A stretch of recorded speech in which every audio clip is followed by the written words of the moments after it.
আসসালামু আলাইকুম। Welcome to Sharmin sweet home. আশা করছি যে যেখান থেকে দেখছেন সবাই ভালো আছেন। আলহামদুলিল্লাহ আমরাও ভালো আছি। এই তো সকাল হয়েছে, ভাবলাম একটু রং চা খাই। তো সব রকমের মশলা দিয়েই রং চাটা বানিয়েছি। মাঝে মাঝে একটু হেলথ কনসিয়াস হয়ে যাই, তখন একটু রং চা খাওয়া হয়। যদিও আমি রং চা পছন্দ করি না, আমার দুধ চা খেতে বেশি পছন্দ। আমি হয়তোবা হেলথ কনসিয়াস যখন থাকি তখন 1 থেকে 2 দিনের বেশি আমার রং চাটা খাওয়া হয় না। তো এখানে আমি আবার ব্রেকফাস্টের জন্য ভাজি রেডি করছিলাম।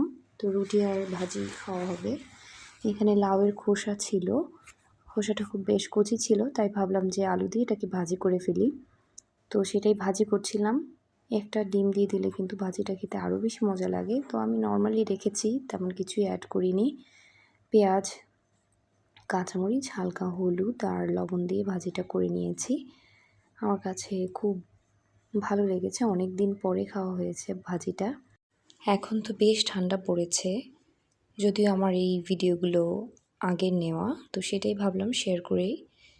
এখন তো এত শীত পড়েছে, কোনো কাজই করতে ইচ্ছা করে না। মনে হয় যেন সকালবেলা উঠে যদি কেউ রেডি নাস্তা সামনে দিত খুব ভালো হতো।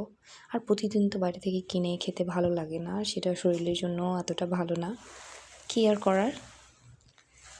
আর এখানে বাসি ভাত ছিল।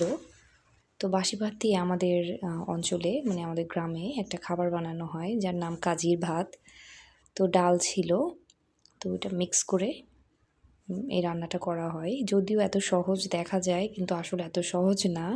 এটাকে আরও বেশি টেস্টি করার জন্য এখানে পেঁয়াজ রসুন দিয়ে বাগার দিতে হয়। আর ওই যে প্রথমে দেখলেন কালো জিরা, শুকনো মরিচ, রসুন, এটা ভালোভাবে ভেজে এটাকে গুঁড়ো করে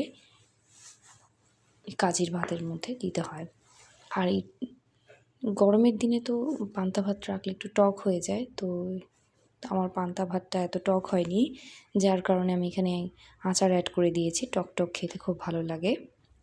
আর এখানে দুপুরে রান্না ছিল পাঙ্গাস মাছ, লবণ আর কুসুম গরম পানি দিয়ে ভিজিয়ে রেখেছি, সজনে পাতা ভর্তা, লাউ ভাজি, আর হচ্ছে এখানে করলা ভাজি আর পটল ভাজা।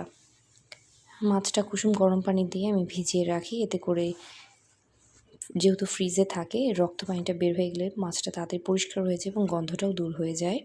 সজনে পাতা এখানে ভর্তা করে নিব। আমি হালকা একটু পানি দিয়েছি, কারণ এত বেশি পানিও লাগে না। জাস্ট একটু পেঁয়াজ দিয়ে একে সিদ্ধ করে নিয়েছি। পেঁয়াজ না দিলেও ভালো হয়, পেঁয়াজ ছাড়া খেতে ভর্তাটা করলে বেশি মজা হয় আমার কাছে মনে হয়েছে। তো সেদিন একটু ট্রাই করেছিলাম।